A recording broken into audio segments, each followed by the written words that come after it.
On Tuesday, February 1st, 2022, at 5:00 p.m., my wife Julia pulled into our driveway as promised. When she got out of the car, she had a big smile on her face as if she was happy to see me. She still looked good. After 23 years of marriage, working full-time and raising our daughter with me, she could still turn the heads of much younger men when she walked by. She ran up to me on the porch and hugged me. She tried to kiss me on the lips, but I turned my head away, and she kissed me on the cheek instead. I think this move may have been what made her think that I wasn't as excited to see her as she was to see me. "What's the matter, Barry?" she asked. "You should be happy that I'm here because it means that after my absence, I'm even more aware than before that you're the man I want to spend the rest of my life with." I laughed, but it wasn't sincere, and she knew it. I had no intention of saying anything yet, and finally the silence turned out to be unbearable for her, since along with the silence in the air of the cold February day, a noticeable chill was felt in my silence. "Barry, what happened? I'm here, aren't I? I know I threw our tentative separation at you rather abruptly, but I really felt like I needed to get away and really think about us. My hormones may have affected me, but more than anything, these last 3 weeks have shown me what an amazing man, husband, and father you are. If anything, Barry, these 3 weeks have strengthened my resolve to dedicate myself to you for the rest of our days." I still didn't say anything, and about that time she noticed 2 suitcases sitting on the porch next to the door. Puzzled, she looked at me again and asked, "What are they doing here? Barry, what's going on?" At that moment, I realized that it was time for me to speak out. Calmly, I said, "Well, Julia, now that you're back from your trial separation, it's time for me to begin my trial separation." Judging by the expression on her face, I could tell that this was not what she expected to hear from me. "Your trial separation?" she exclaimed. "Why do you need trial separation?" I laughed again and said loudly, "Who said I needed a trial separation? I didn't, just like you, didn't need a trial separation either. But obviously this was what you wanted. And considering how much fun you had at your split, I think I want to try my own.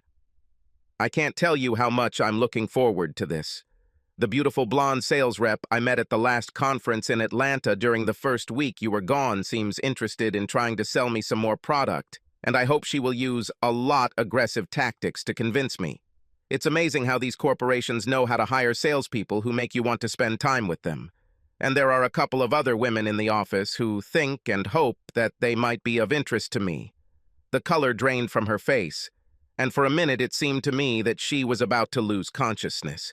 The realization of what I was about to do must have clouded her mind because she opened her mouth to speak, but all that came out was, "But, Barry." I reached out and stroked her pale cheek. "Don't worry, darling. I haven't done anything with them yet, although we did enjoy dinner a couple of times and may have spent a few evenings together dancing in the hotel club. I'm sure they could sense my interest in them. But since your separation meant that you were going to try different men, I cannot tell you how much I look forward to my separation." "But Barry, what are you talking about? I told you that I left for 3 weeks to do some soul-searching?" I put my finger on her lips and interrupted her. "Now, Julia, don't say anything else, because I don't want you to lie to me. I know you at least waited until my plane left the ground on Sunday afternoon to start sampling.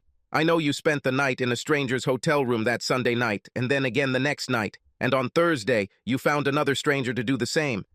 After that, I recalled the private investigator I hired to keep an eye on you. He was willing to work the entire 3 weeks if necessary, but after those first 3 nights you spent in other people's hotel rooms, I called him off because I no longer needed to know what you did next." In a frightened voice, Julia asked, "Were you following me?"